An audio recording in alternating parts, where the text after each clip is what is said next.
അപ്പോൾ മുട്ട ചേർത്ത തക്കാളിക്കറി സൂപ്പർ കറി ഇവിടെ റെഡിയായിരിക്കുകയാണ്. ഒരു പ്രാവശ്യം ഇങ്ങനെ ചെയ്ത് നോക്കിയാൽ എന്നും ഇതുപോലൊരു കറി നിങ്ങൾ തയ്യാറാക്കിയിരിക്കും.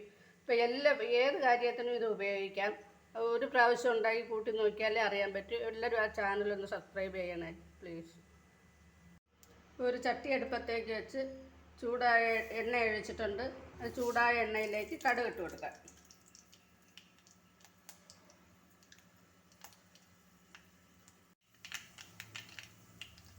കടുക് പൊട്ടി വരുമ്പോഴത്തേക്ക്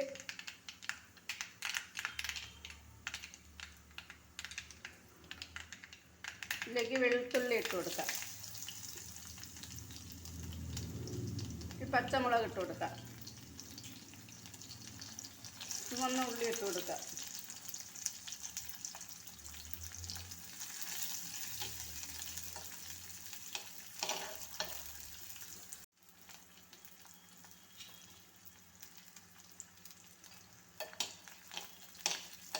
കറിവേപ്പിലയും കൂടെ ഇട്ട് നല്ല ഇതൊന്ന് മൂപ്പിച്ചെടുക്കാം.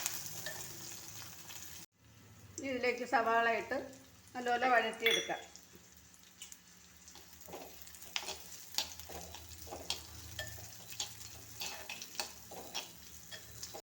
സവാള വഴറ്റുന്നതോടൊപ്പം ആവശ്യത്തിന് ഉപ്പിട്ട് കൊടുക്കാം.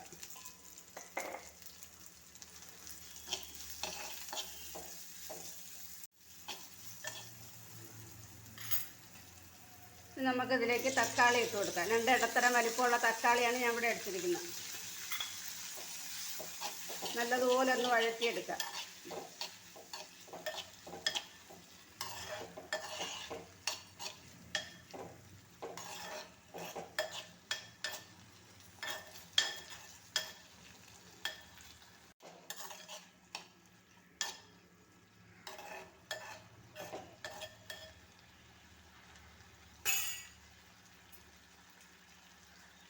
ഒരു 1/2 ടീസ്പൂൺ മഞ്ഞൾപ്പൊടി ഇട്ട് കൊടുക്കാം.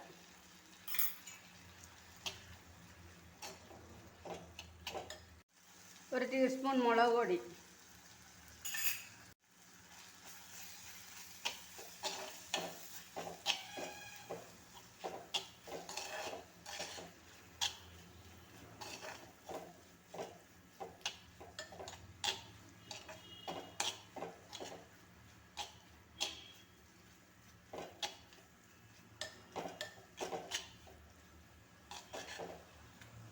അര ടീസ്പൂൺ മല്ലിപ്പൊടി.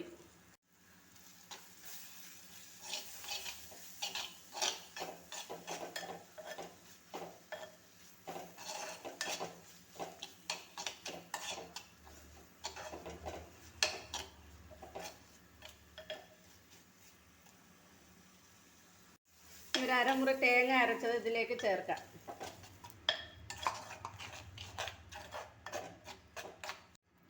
ജാറ് കഴുകി കുറച്ച് വെള്ളവും കൂടെ ഒഴിക്കാം. ഇതൊന്ന് തിളച്ച് വരണം. കറി തിളച്ച് വരുമ്പോഴത്തേക്ക് ഞാനിവിടെ 2 മുട്ട പൊട്ടിച്ചെടുത്തിരിക്കുകയാണ്. അതിൻ്റെ അകത്ത് കുറച്ച് ഉപ്പിട്ട് കൊടുക്കാം. കുറച്ച് ഉപ്പെന്ന് പറഞ്ഞാൽ ആ മുട്ടയ്ക്ക് ആവശ്യമായ ഉപ്പ്. ഒരു 1/2 ടീസ്പൂൺ കുരുമുളക് പൊടി.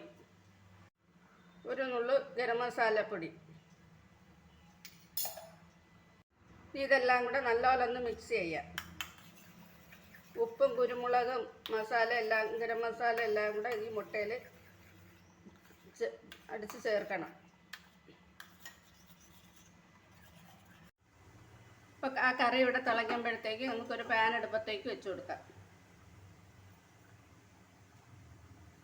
ചൂടായ പാനിലേക്ക് കുറച്ച് എണ്ണ ഒഴിച്ചു കൊടുക്കാം.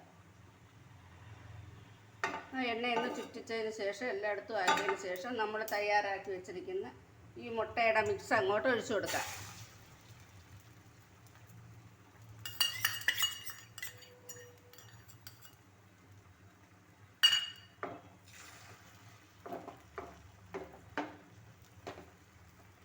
മുട്ട ഒന്ന് തിരിച്ചിട്ട് കൊടുക്കാം.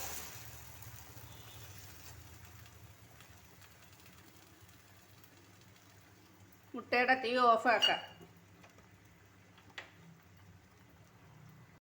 അതിനുശേഷം മുട്ട ഇങ്ങനെ പീസാക്കണം.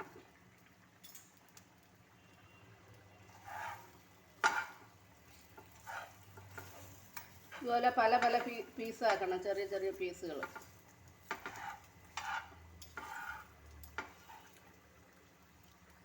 അങ്ങനെ മുട്ടയെല്ലാം ഞാൻ ഇവിടെ പീസാക്കി എടുത്തിട്ടുണ്ട്. ഇനി ഇത് ഈ കറിയിലേക്ക് ഇട്ട് കൊടുക്കാം.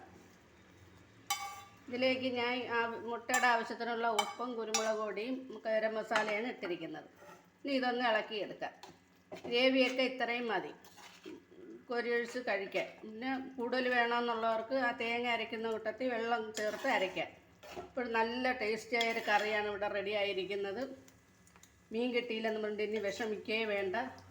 ഒരു മുട്ടയായാലും മതി ഇതുപോലൊന്ന് ചെയ്തെടുക്കാൻ. ഇതിന് തിളച്ച് വരുമ്പോഴത്തേക്ക് ആ മുട്ടയുടെ എസൻസ് എല്ലാം ഇറങ്ങി നല്ല ഭയങ്കര ടേസ്റ്റിയായൊരു കറിയായിരിക്കും. സൂപ്പർ ഉപ്പൊക്കെ കറക്റ്റാണ്. നല്ല കറി ഇവിടെ റെഡി ആയിട്ടുണ്ട്. ഇതിനി പാത്രത്തിലേക്ക് മാറ്റാം.